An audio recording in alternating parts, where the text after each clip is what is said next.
BFM Business, 500 millions d'Européens, avec Euranet Plus. Yann-Anthony Noguès.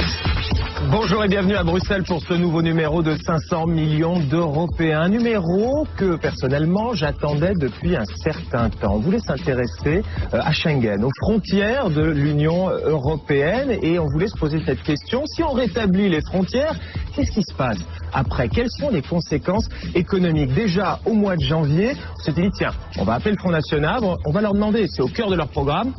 Ce serait bien d'avoir ici sur le plateau de 500 millions d'Européens un élu FN pour nous expliquer en quoi ça consiste. Alors on avait appelé l'attaché de presse, d'abord on nous avait dit bon il n'y a pas de problème, vous aurez quelqu'un. Puis finalement à cause de réunions on n'a eu personne cette semaine-là. La semaine suivante ils étaient tous en voyage, la semaine d'après ils avaient tous piscine. On s'était dit que les élus Front National ils voulaient pas répondre à cette question. Et heureusement après quelques semaines, quelques mois, Bernard Monod est venu sur notre plateau. Bonjour. Quand on m'invite, je viens. Bonjour. Vous êtes eurodéputé Front National, vous êtes parmi les conseillers économiques de Marine Le Pen et l'un des pères du programme économique. J'ai cru que vous allez dire l'un des pères de Marine Le Pen, l'un des pères du programme économique. Est-ce que dans ce programme économique, la fermeture des frontières, ça fait partie de l'ADN du programme du Front National? Non, pas la fermeture, la régulation des frontières. La régulation des frontières. La fermeture. Très bien, on va y revenir. Bonjour Isabelle Thomas. Bonjour. Vous êtes eurodéputée socialiste. Pour vous, une régulation, une fermeture quasi des frontières, la fin de Schengen, ce serait une catastrophe ou bien on y survivrait? Ça dépend de quelles frontières on parle. Si vous parlez des frontières nationales, c'est une catastrophe. Si vous parlez des frontières européennes, c'est-à-dire du pourtour de l'Union européenne, alors là, moi je ne suis pas contre les frontières. Ça dépend de quoi on parle. Mais si on est européen, on veut des frontières autour de l'Union européenne. Bon, on va y revenir justement parce que Schengen ne peut fonctionner. Schengen qui fête cette année ses 21 ans de mise en application, et ça avait été signé il y a 31 ans.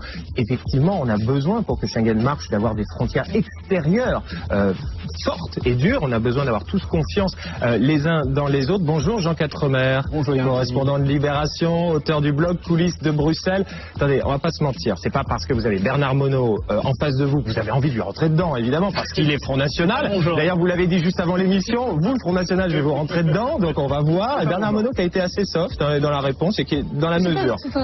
C'est un député Front National soft, on va dire. C'est pas le pire. Hein. Non, il y a pire. Il n'y a pas aux apparences. Non, mais parce qu'il y a des gens qui aboient au Front National, genre Philippot, par exemple. Lui, il a tendance à aboyer. Juste pour être quand même gens assez équilibrés. Oui. Schengen, ça ne marche pas. Schengen, ça marche pas pour l'instant.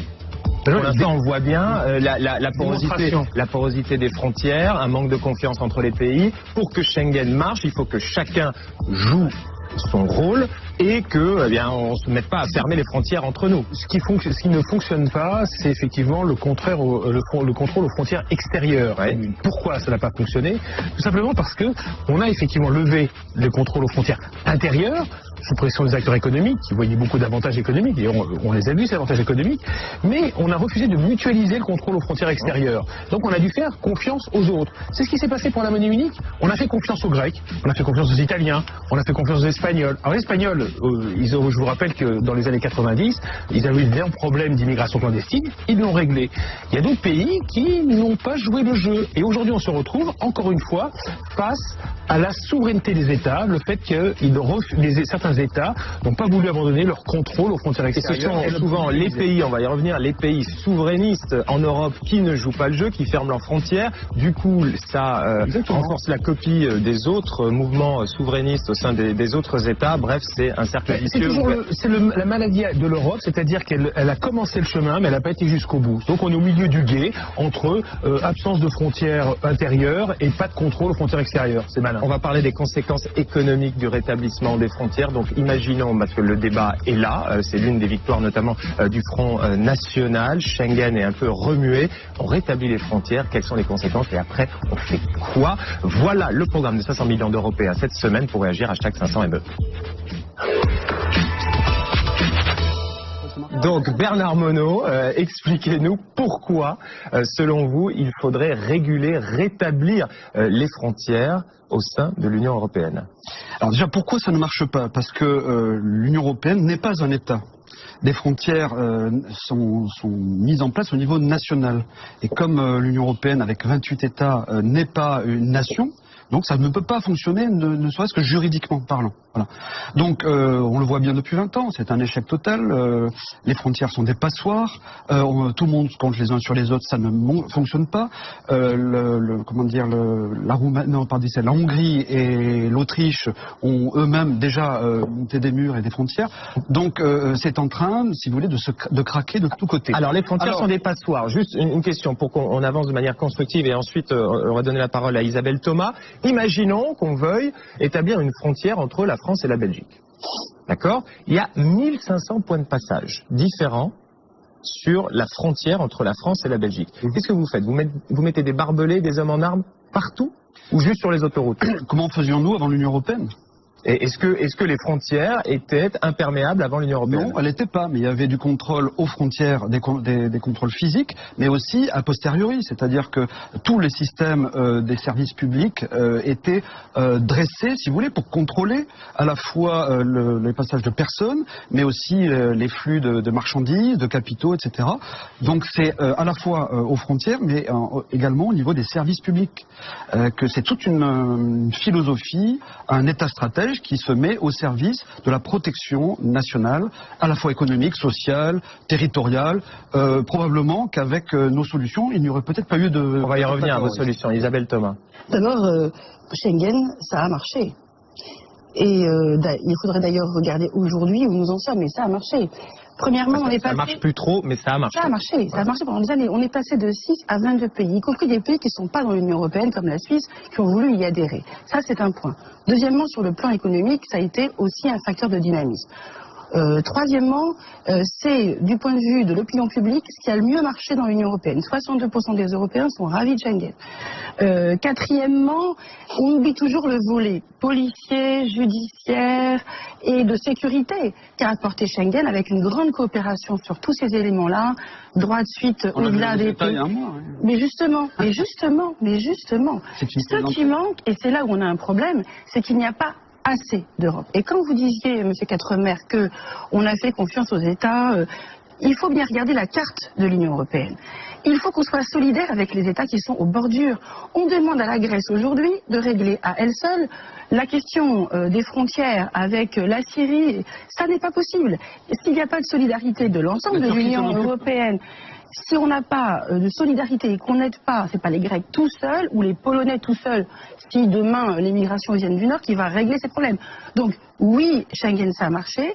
Oui, là il y a un problème qu'il faut régler parce que justement on n'a pas été au bout de la logique et il faut instaurer... Alors, en même temps, c'est intéressant ce que vous dites Isabelle Thomas, parce que finalement, Jean, c'est le système de l'Union européenne. On parle de l'union économique et monétaire. À chaque fois, on prend la main et ensuite ça veut dire qu'il faut aller jusqu'à l'avant-bras et jusqu'à l'épaule pour que ça marche. C'est finalement le système européen, c'est ce que reprochent justement les souverainistes à l'Union européenne. De toute façon, c'est la logique de la construction communautaire. C'est-à-dire, soit on décide d'exercer en commun notre souveraineté dans un certain nombre de domaines. Mais vous ne pouvez pas exercer à moitié la souveraineté. C'est-à-dire, il n'y a pas des deux bouts de souveraineté qu'on exerce en commun. Soit on décide effectivement de faire l'Europe et on avait des compétences fédérales, genre ce qui se passe aux États-Unis d'Amérique. Aux États-Unis, il y a un contrôle fédéral des frontières extérieures. Il n'y a pas les États-Unis d'Amérique. Merci de préciser. Mais oui, mais il n'y a pas les États-Unis d'Europe. Ça vous vient. Prenez un coup de vieux quand vous dites ça. Absolument. Et il n'y a pas, entre les 50 États, vous n'avez pas de contrôle aux frontières entre les États. Voilà, et simplement, et personne ne viendra l'idée de personne de réintroduire entre les États fédérés des contrôles, parce qu'effectivement, ça fonctionne bien aux frontières extérieures. Oui, mais c'est parce que c'est une seule nation. Alors, je voudrais revenir, alors, justement, parlons d'une nation, la France. Est-ce que, avant Schengen, avant 1995, donc date de la signature, enfin de l'entrée en vigueur de la Convention d'application signée en 1990, est-ce qu'il n'y avait pas de terrorisme? Est-ce qu'il n'y avait pas d'immigration clandestine? Est-ce qu'il n'y avait pas d'invasion étrangère? Évidemment pas, parce que vous êtes un homme intelligent, vous n'allez pas me dire le contraire. L'immigration en France ne date pas de 1995 et clandestine encore moins. Salah Abdeslam, Parlons de Salah Abdeslam, vous savez, un des terroristes du 13 novembre. Il a été contrôlé 4 fois entre Paris et la frontière belge. Donc, est-ce que vous seriez favorable, Monsieur Monod, au rétablissement de frontières entre les départements français? Et je dirais même des octrois à la périphérie de Paris pour qu'on puisse contrôler les identités de Je serais chacun. favorable à l'immigration zéro, car ces gens-là ne seraient pas sur le territoire français s'ils n'étaient pas issus de l'immigration. Ah, mais ça, c'était avant Schengen. Absolument, mais... C'était avant Schengen. Mais moi, la passoire remonte aux mais années 20. mais vos quasiment. amis qui sont au pouvoir depuis 40 ans, que ce soit Ah, c'est pas mes amis. Je suis pas vos socialiste. amis politiques, excusez-moi. Je suis pas socialiste. l'histoire Ah non, non, de PS non, et UMP. je ne suis ni Pour nous, c'est socialiste du pareil au ni même. UMP. C'est du Oui, pareil au même.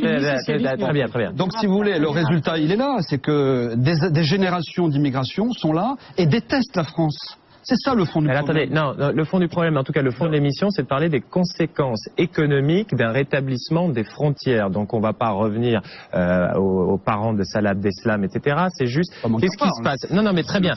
Oui, que le contrôle ne sert à rien. Effectivement, mais donc là, ça c'est un point. Maintenant, on regarde l'avantage de votre venue tardive en tant que représentant du Front National sur ce plateau, Bernard Monod, c'est que France Stratégie et Jean Pisani-Ferry ont réalisé une étude entre-temps qui est parue il y a quelques semaines et qui chiffrait Le commissariat général à la stratégie, à la prospective. Je l'ai écrit parce que... et qui chiffrait le coût d'un rétablissement des frontières à 1 milliard d'euros par an pour la France à cause du travail frontalier, parce qu'il y a 350 000 Français qui traversent la frontière et à chaque fois en entraînant 10-20 minutes de délai et de temps perdu, en multipliant par le nombre d'heures par 217 jours travaillés par an, etc. Ils arrivent à 250 millions d'euros de pertes. Il y a l'impact sur le tourisme. Il faut quand même rappeler que la France est la première destination touristique au monde avec 83 millions de personnes qui passent au moins une nuit sur le territoire français. Qu'est-ce qui se passerait si il fallait à chaque fois avoir des visas maintenant pour venir en France et autres si les frontières étaient fermées? Et puis il y a le transport de marchandises. Et donc c'est chiffré à 10 milliards d'euros de pertes en tant que conséquence économique du rétablissement des frontières. Ça, c'est France Stratégie qui Donc le ils ont dit. fait des prévisions d'un bilan, d'une étude. Mais ils parlent que des problèmes négatifs, mais ils parlent pas des gains. Donc moi en général quand je fais un bilan, il y a un actif et un passif. Donc forcément ça va rapporter aussi à court terme voire à moyen terme, c'est-à-dire justement ça évitera les problèmes de terrorisme, d'insécurité. Juste, j'aimerais bien qu'on ressente le débat, le rétablissement des frontières, quelles conséquences économiques? Arrêtons de parler de ces terribles migrants ou immigrants qui arrivent en Europe, qui pourraient nous rendre un fier service dans quelques années avec le déclin démographique, mais vraiment, recentrons le débat sur les conséquences économiques. On se retrouve tout de suite après une pause publicitaire. BFM Business, 500 millions d'Européens depuis le Parlement européen à Bruxelles. Nous parlons du rétablissement des frontières, de l'hypothétique fin de Schengen. Quelles seraient les conséquences économiques? Pour en discuter avec nous ici au Parlement européen de Bruxelles, Isabelle Thomas, eurodéputée socialiste, Bernard Monod, eurodéputé Front National, père du programme économique de Marine Le Pen, nous a-t-il dit, et Jean Quatremer, père du blog Coulisses de Bruxelles. C'était intéressant ce que vous disiez aussi, Isabelle Thomas, tout à l'heure, en parlant de la zone Schengen. Il faut dire que tous les pays de l'Union européenne n'en sont pas membres. On peut parler notamment du Royaume-Uni qui ne fait pas partie de Schengen. En revanche, il y a des pays extérieurs à l'Union européenne, comme la Norvège, comme la Suisse, qui font partie de Schengen. Le Front National, lui, voudrait, ça fait partie de ses mesures phares, sortir de Schengen dès que possible, parce que Schengen, eh bien, est responsable des attentats terroristes. En gros, c'est ce que vous nous avez dit. S'il n'y avait pas eu Schengen, il y aurait entre autres France Stratégie de Jean Pisani-Ferry a chiffré le rétablissement des frontières à 1 milliard d'euros de coûts pour la France par an pour des questions de perte de chiffre d'affaires touristique, sur le transport des marchandises, sur le travail frontalier et autres, et à 10 milliards d'euros en termes de commerce extérieur aussi, les pertes que ça engendrerait. Ce protectionnisme, parce que finalement ça c'est au cœur de votre programme, c'est aussi le protectionnisme économique. Comment intelligent, pardon, selon vous, comment peut-on justifier dans un monde globalisé, parce que c'est la réalité des choses, de se refermer sur nous-mêmes? Avant l'Union européenne, avant Schengen, il y avait bien des échanges commerciaux entre notamment les États de l'Europe. Donc je vois pas quel est le problème. Notre balance commerciale d'ailleurs était positive, le monde elle était ne change pas. excédentaire. Donc là, en 20-30 ans, le monde n'a pas évolué selon le Front National. Mal, dans une mondialisation malheureuse. Mais d'accord, mais quand il a mal évolué... Donc, quand un remède ne marche pas, on le change. Voire on change le médecin quand ça ne convient pas. Donc, si vous voulez, juste pour terminer cette pensée, d'abord, votre étude ne fait pas appel aux gains, c'est-à-dire qu'on parle que des coûts, mais pas des gains. Donc, déjà, je trouve pas ça normal. Deuxièmement, si vous voulez, notre objectif... Il y a aussi des coûts qui manquent, parce que les coûts, par exemple, de surveillance des frontières, tels que vous l'entendez, je pense qu'on est déjà à 3, 4, 5 milliards s'il faut mettre un homme en armes tous les 10 mètres à la frontière. Nous, ce que l'on voit, c'est l'emploi, c'est la désindustrialisation, c'est qu'on constate aujourd'hui. Et puis, c'est aussi la balance commerciale. Depuis que nous sommes dans l'Union européenne et dans l'euro, la France est en déficit de la balance commerciale depuis 2003. Voilà. Donc ça, c'est la réalité, ce sont les chiffres. C'est environ, à l'heure actuelle, selon les chiffres Eurostat, pour 2015, 60 milliards d'euros de déficit de la balance commerciale. Et pour l'Allemagne, l'Allemagne, oui, mais l'Allemagne, nous ne sommes pas allemands, je veux dire. Bon. D'accord. Donc très bien pour les Allemands, ce déficit commercial, on veut rééquilibrer les échanges commerciaux. Oui, mais ça, c'est surtout intra-européen. Le déficit commercial de la France, c'est avec les autres pays européens, c'est pas avec le reste du monde. D'où l'objectif d'avoir une euro-monnaie commune pour pouvoir faire sauter ce taux de change fixe entre les États de la zone euro. Isabelle Thomas. Non, mais là, on touche un sujet, là, on vient au cœur du sujet, parce qu'effectivement, vous avez donné l'impression de ne pas avoir vu que le monde avait bougé, ou plus exactement, le monde bouge, donc enfermons-nous à la maison. Effectivement, la mondialisation et l'état économique du monde nous imposent l'Europe. Elle nous impose l'Europe parce que si on veut pouvoir résister, on le voit par exemple avec la bataille sur le LuxLeaks et la fiscalité des grandes multinationales, on le voit avec la pression de la Chine par exemple sur la sidérurgie, on voit bien que les États-nations, tels qu'ils ont été conçus et tels qu'ils ont vécu jusqu'au XXe siècle, ne sont pas suffisants, ni pour résister à la Chine et à ses menaces de rétorsion sur la sidérurgie, ni pour résister aux multinationales et qui envoient, qui ne payent pas d'impôts dans les États-nations, si on ne se construit pas en tant que puissance européenne, qui puisse dialoguer, j'allais dire, d'homme à homme ou de femme à femme, avec ces grandes multinationales ou avec ces États-continents qui désormais dominent le monde, alors nous allons partir en poussière. C'est ça à mon avis. Et pour autant, ça n'empêche pas, d'avoir des frontières et avoir une forme de commerce protégé au sein de l'Union européenne. Les États-Unis le font très bien, la Chine le fait très bien, l'Inde le fait très bien. Je ne vois pas pourquoi l'Europe ne le ferait pas. Alors, c'est intéressant parce que Bernard Monod... Monod... européen, pas au niveau national. Les États-Unis sont une nation qui sont protectionnistes, notamment avec leur dollar. Mais le niveau national du 19e siècle, cher monsieur, vous aurez beau... On parle du 21e siècle, madame. Justement. Arrêtez de... Mais justement, c'est intéressant que vous parliez du 21e siècle, parce que moi j'ai l'impression que vous arrivez avec des remèdes du 18e. Mais en économie, Jean en économie, il n'y a pas de problème antérieur ou postérieur. De faire de la frontière, je dirais, l'alpha et l'oméga de notre protection, c'est vrai que c'est un côté très 19e. Parce que d'abord, la frontière, ça s'est fixé extrêmement tardivement dans l'histoire, je ne vais pas vous l'apprendre, monsieur Monod, c'est fixé très tardivement, et on en a fait un espèce d'absolu depuis quelques temps, c'est assez curieux. Oui, non, mais pas seulement. Ça s'est fait très tardivement. Oui, mais il y a eu des grands succès, genre la ligne Maginot par exemple. La ligne Maginot était un succès dont nous pouvons être fiers. En tous les cas, la frontière comme remède par exemple au terrorisme ou à la sécurité, c'est une vaste plaisanterie. Je veux dire, sinon vous n'auriez pas eu la fraction armée rouge, les brigades rouges, l'ETA en Espagne, l'IRA en Irlande du Nord et en Angleterre, etc. Je veux dire, le terrorisme est essentiellement local, il n'est pas d'importation et la frontière n'a jamais empêché, par exemple, l'IRA d'aller se former en Libye et de revenir en Angleterre commettre leurs attentats. Deuxième point. C'était précisément pour des questions de frontières aussi qu'il y avait du terrorisme. Pour des questions, souvent, bien sûr, les frontières causent du terrorisme. Voilà. Ensuite, la deuxième chose, c'est la vision qu'on a de Schengen. C'est une vision qui est complètement hallucinante. Parce que moi, je me rappelle au moment, parce que moi qui suivis, monsieur Monod, dès 1984, l'accord de Sarrebruck qui allait mener à l'accord de Schengen, etc.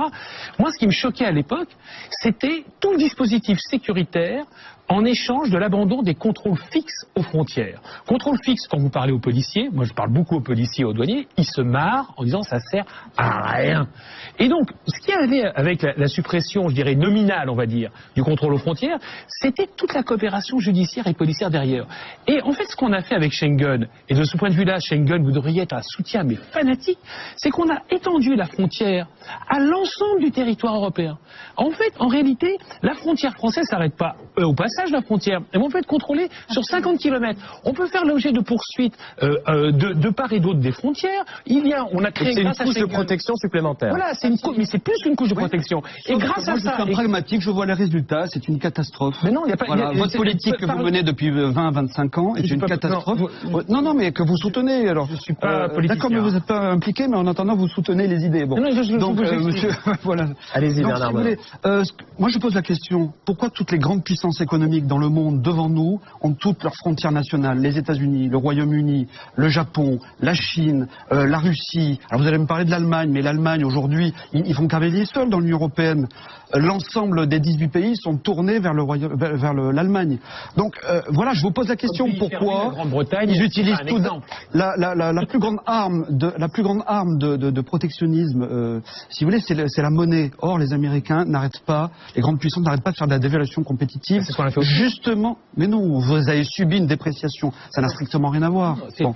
Et en plus de ça, c'est pas vous, monsieur, c'est la BCE, puisque la BCE est indépendante. Donc, vous voyez, je vais dans votre sens. Mais le quantitative easing a permis de faire baisser l'euro. Aujourd'hui, l'euro est faible, les taux d'intérêt sont négatifs, tout va bien. Voilà, il manque juste de faire sauter le taux de change fixe au sein de la zone euro, et tout ira très bien, comme aux États-Unis. Mais sur les conséquences économiques, c'est intéressant. C'est que Schengen, pourquoi est-ce qu'en 84, l'accord de Sarrebruck, puis 85, l'accord de Schengen, pourquoi est-ce qu'on a eu cette idée-là? Vous pensez que Helmut Kohl ou François Mitterrand, c'était des espèces de Woodstockiens, les cheveux longs, des fleurs dans les cheveux, en train de fumer des cigarettes qui font rire? C'est des gens qui n'étaient pas du tout comme ça. C'est des gens hyper sérieux. Alors peut-être pas Mitterrand, mais au moins Helmut Kohl. Et il fait ça pourquoi? Parce que pour servir les lobbies. Non, parce qu'il y a une. Attendez, parce que les acteurs économiques, les acteurs économiques sont demandeurs. Parce que ils perdent du temps aux frontières. C'est compliqué, les dédouanements, ça a des coûts, ça renchérit le trafic. Oui, la rentabilité est prioritaire à la sécurité. Mais vous avez raison, c'est parce que derrière il y a de l'emploi. Vous verrez des chômeurs en sécurité.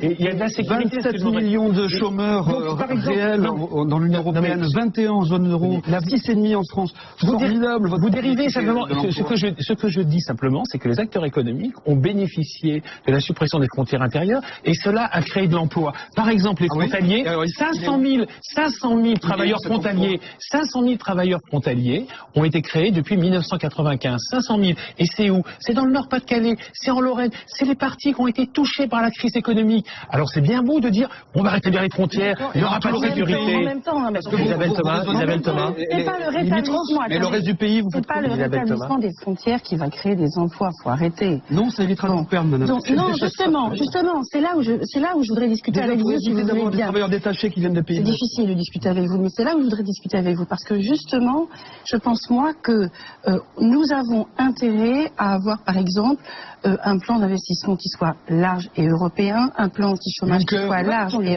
oui, non, mais c'est pas suffisant.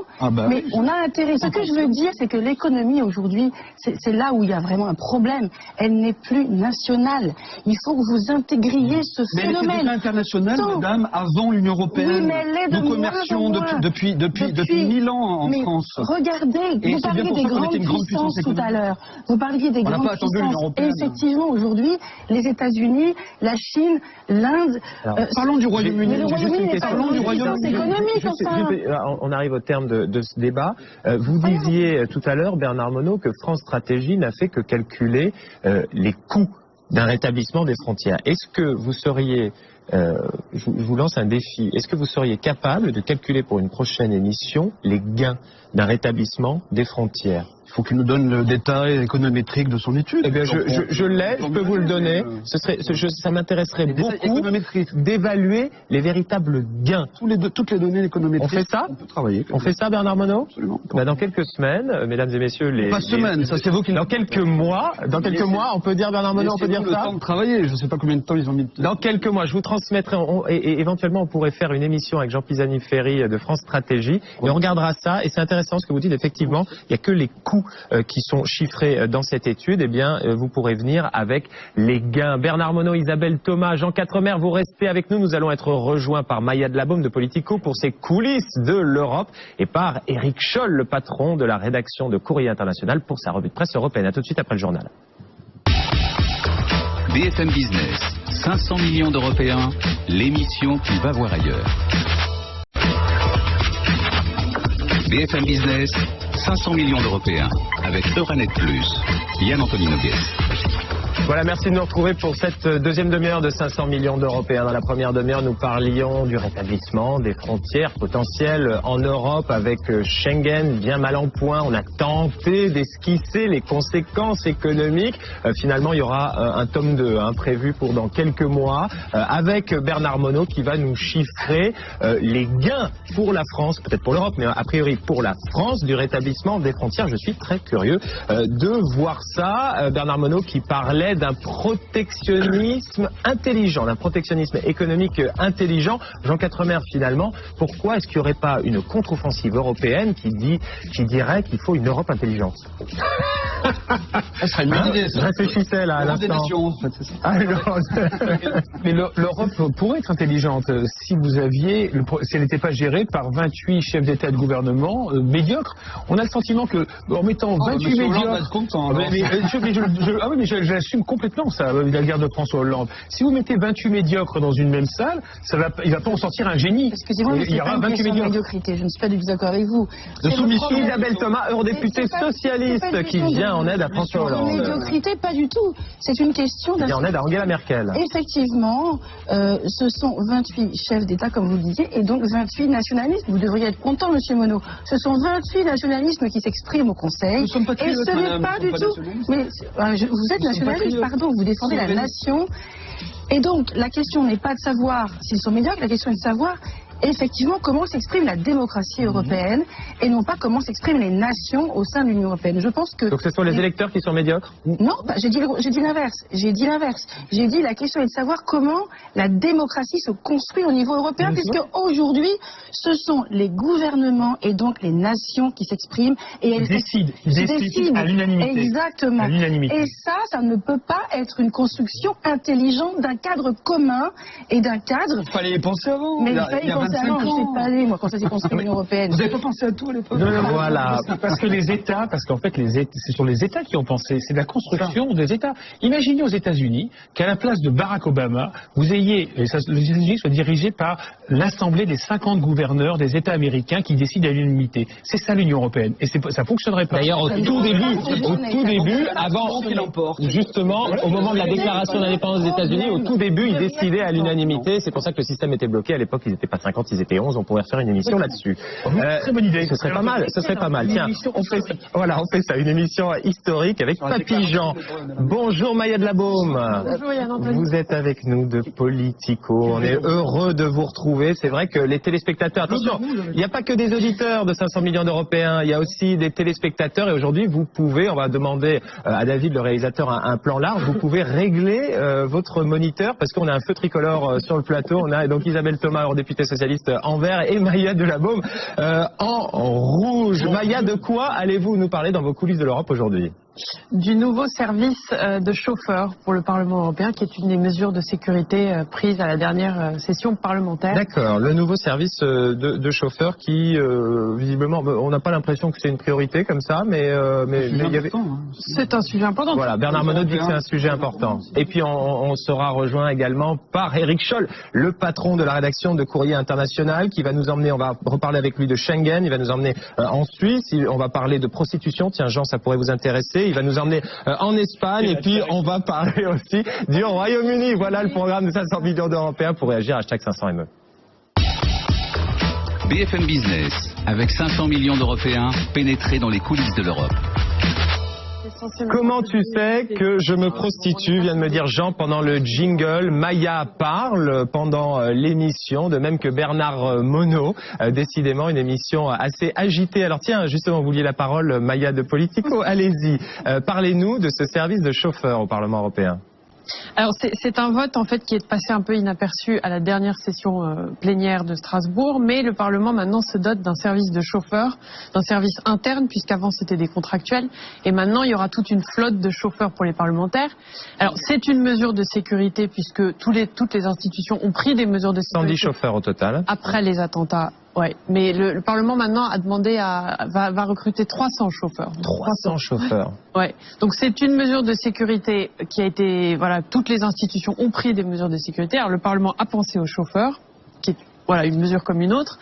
Après c'est tout ça pour la modique somme de 10 millions d'euros, donc c'est quand même pas si mal. Et voilà, ça s'est fait beaucoup. Alors on a parlé un peu de rumeurs comme quoi il y avait eu des chauffeurs qui auraient été attrapés parce qu'ils avaient du matériel de propagande de l'État islamique. Bon, ça, c'était Spiegel qui l'avait sorti à l'époque. Je ne sais pas si la mesure. Donc c'est la presse allemande qui s'est fait l'écho de cette information, disant que 2 personnes d'une société extérieure, donc le prestataire pour les chauffeurs du Parlement européen, avait 2 personnes qui avaient des CD faisant à la gloire de Daesh dans leurs affaires personnelles. Ils ont été d'ailleurs licenciés et il y a une investigation policière qui a été menée justement là-dessus. Mais après cette mesure-là, elle est liée surtout aux mesures de sécurité antiterroristes.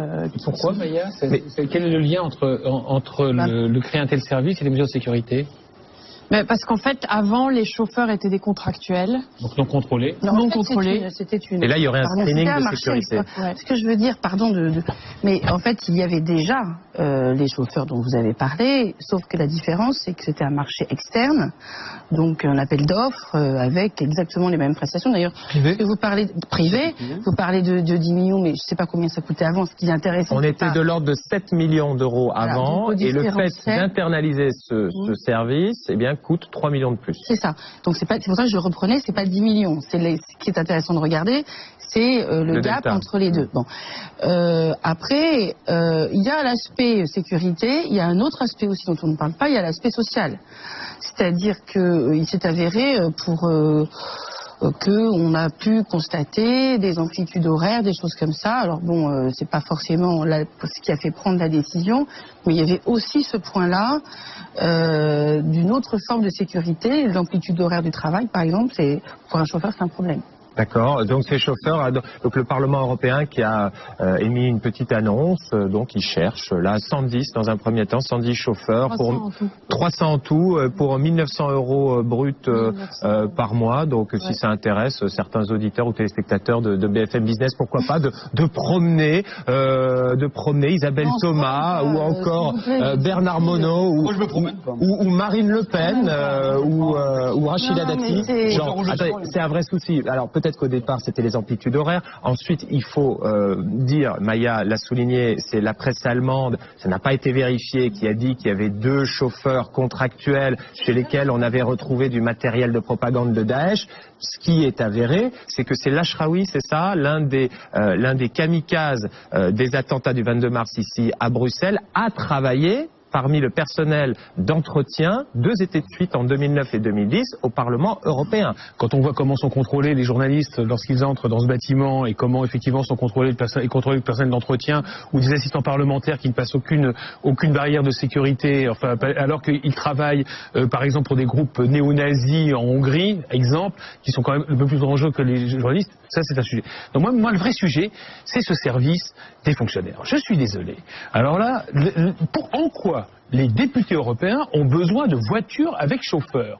10 millions d'euros. Mais on ferait mieux de consacrer ces 10 millions d'euros à payer de la traduction et de l'interprétation. Pour une fois, je suis d'accord avec vous, mais qu'on fasse le nettoyage à l'Assemblée nationale et au Sénat en France. Les taxis, et que faites du vélo, prenez les transports en commun. En l'occurrence, je trouve à l'INA, ça aurait été mieux d'avoir un service de chauffeur. Mais à la limite qu'ils prennent des taxis pour aller à l'aéroport, etc., je peux l'imaginer, ça très bien. Mais pour le sera réparé après les attentats. Quand il sera réparé, effectivement, en tous les cas sur Bruxelles. Mais quand on voit par exemple des parlementaires européens qui prennent une voiture avec chauffeur pour aller du Parlement au centre-ville à Strasbourg, je suis désolé. Outre que c'est pas bien pour l'environnement, ça consomme, c'est vraiment, pour quelle raison? Tous nos députés ont été besoin de nous... À moins qu'on mette le Parlement à Strasbourg, c'est peut-être une solution. Bon, ça se discute, Isabelle Thomas, vous seriez d'accord pour qu'on élimine ce service de chauffeur et qu'on mette les 10 millions... Il y a des évaluations à faire. Il y a des évaluations. Voilà, donc finalement, le fond du problème, ce sont ces journalistes qui tapent sur le service des chauffeurs du Parlement européen parce qu'il suffirait de leur donner un chauffeur. Et Bernard Monod... Qu'on va passer du privé vers le public, ce qui prouve bien que le service public est très important puisqu'il y a une réintégration de la prestation. En l'occurrence, le service public européen. Mais en tout cas, c'est le service public. Très bien. Bon, tout de suite. Et deuxième chose, il va y avoir un recrutement avec discrimination à l'embauche, puisque visiblement les islamistes sont visés. Ah bah, les islamistes, oui. Les musulmans, non, mais les islamistes, a priori, oui, et peut-être... Les islamistes que vous avez fait rentrer à tour de bras. En tout cas, au Parlement européen, il n'y a pas en tant qu'élu, il n'y a pas vraiment de discrimination à l'embauche parce qu'il y a des lascars de toute l'Europe qui ont la liberté d'expression totale ici au Parlement européen. Et par exemple, des Polonais qui font le salut nazi dans l'hémicycle, etc. Parfois, il pourrait peut-être y avoir aussi un screening à l'entrée de l'hémicycle. Tout de suite, la revue de presse européenne. BFM Business, 500 millions d'Européens, la revue de presse. Il nous rejoint depuis la rédaction de Courrier International à Paris. Bonjour Éric Scholl. Bonjour Yann Anthony. Alors, direction la Suisse. La presse suisse n'est pas tendre avec le système Schengen dont il était question dans la première partie de l'émission. Schengen passé au crible et qui apparaît comme le filet troué de l'antiterrorisme européen. Oui, Richard Verly revient dans le journal suisse L'Hebdo sur les difficultés qu'il a fallu surmonter pour adopter le PNR. Mais son analyse ne se limite pas au PNR. Il passe aussi en revue les différents mécanismes prévus par Schengen et il pointe du doigt à cette occasion les failles existantes. Par exemple, l'incapacité des Européens à rendre plus efficace le SIS. Vous savez, c'est ce fameux système d'information Schengen. Aujourd'hui, le SIS, explique Richard Verly, c'est une base de données percluse de bugs malgré près de 500 millions d'euros d'investissement en 10 ans. Autant dire, pour ce L'Hebdo, une béquille trop fragile face à la nature des menaces terroristes et à l'agilité de la criminalité transfrontalière. Bernard Monod, juste sur le PNR, vraiment en un mot, vous, le Front National, vous étiez contre. Contre. Oui. Pourquoi ? Parce que d'abord c'est liberticide, c'est inefficace, et puis c'est un orwellien, c'est-à-dire que vous ouvrez toutes les données européennes aux Américains qui vont nous surveiller sans aucune efficacité réelle, puisqu'on sait bien que les djihadistes ne passent pas par les voies aériennes. Mettre fin à la liberté et par la filière de... Mettre fin à la libre circulation, c'est pas liberticide ? Pas du tout. Un contrôle, c'est pas mettre fin, c'est vous faites un contrôle, une régulation. Vous savez, une barrière, ça se lève et ça se rebaisse. D'accord. Bon, Jean ? Je partage complètement l'analyse de monsieur Baron. Non, mais tout à fait. C'est-à-dire que attention, c'est la deuxième fois que vous êtes d'accord dans cette émission. C'est un fichier à la fois liberticide, parce que qu'est-ce qu'on veut faire ? On va surveiller l'ensemble des mouvements de tous les Européens, soi-disant pour retrouver quelques centaines qui sont déjà identifiés. La plupart d'entre eux sont déjà identifiés. Donc je suis désolé, je veux dire que les services fassent leur boulot, qu'on donne des ordinateurs aux policiers quand ils vérifient une identité. Je veux dire, les contrôles d'identité aujourd'hui en France, c'est une vaste blague. Ils regardent leur carte d'identité et ils vous laissent passer sans la passer dans un ordinateur. Comme je dis, vous avez la liste de tous les fichiers S dans votre... Avec les femmes voilées, c'est en général... Bon, et en tout cas, le PNR, c'est pas sûr qu'il va marcher parce que le 6, il y a des difficultés. C'est ce que vient de nous expliquer Richard Verly en Suisse et Éric Scholl. Mais de toute façon, tous les fichiers ont des... Vous appelez Isabelle Thomas, vous, maintenant. Mais tous les fichiers ont des problèmes, je veux dire. C'est pas... Isabelle Thomas. Les fichiers ont des problèmes. Isabelle Thomas. Le PNR, je souris parce que la presse a incendié, la presse française notamment a incendié le Parlement européen parce qu'il résistait non pas sur le PNR, je dis la presse française, vous ne représentez pas toute la presse française que je sache, mais en tout cas, la presse française a incendié le Parlement parce que simplement le Parlement voulait que la directive protection des données soit validée en même temps pour que justement l'aspect liberticide dont vous parliez soit protégé. Bon, quant aux commentaires, c'est très intéressant le commentaire qui vient d'être donné parce que en fait, qu'est-ce qu'ils reprochent les Suisses ? Ils ne reprochent pas qu'il y ait Schengen. Il reproche, là aussi... Qui est l'Union européenne? Non, il reproche, écoutez bien ce qu'il a dit, ça changera, il reproche justement qu'il y ait des failles dans le système, c'est-à-dire qu'on ne soit pas allé assez loin et que notamment le système informatique ne soit pas suffisamment, performant. Voilà, c'est ça. En gros, l'Europe ne marche pas si on ne va pas jusqu'au bout. En tout cas, si on ne va pas plus loin, jusqu'au bout, après la question... Ça, je suis d'accord. Tiens, Éric Scholl, décidément, la semaine dernière, déjà vous nous parliez d'Emmanuel Macron, mais cette fois vous nous parlez d'Emmanuel Macron vu d'Allemagne. En créant un mouvement au-dessus des partis, Macron peut dépoussiérer les vieux schémas de la politique française sans enthousiasme un quotidien allemand. Oui, la suite de Zeitung prend fait et course pour celui qu'il qualifie de jeune star de la classe politique parisienne, celui justement qui va permettre d'en finir avec, je cite, les rituels rouillés de cette démocratie de camp qui paralyse le pays et explique en partie qu'un Français sur 4 soit séduit par les slogans du Front National.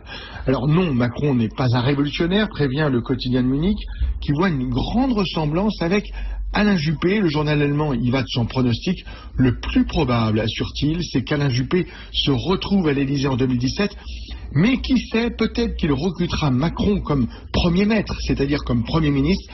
Ce serait un couple de rêves pour des réformes, peut-on encore lire dans la suite de Zeitung. Bon, un couple de rêves pour les réformes, Juppé, Macron. Il y a des gloussements ici, tiens, Eric, sur le plateau. Sans transition, on va faire plaisir à Jean Quatremer. Prostitution, oui, la France a raison de pénaliser les clients, c'est ce que on lit dans la presse espagnole.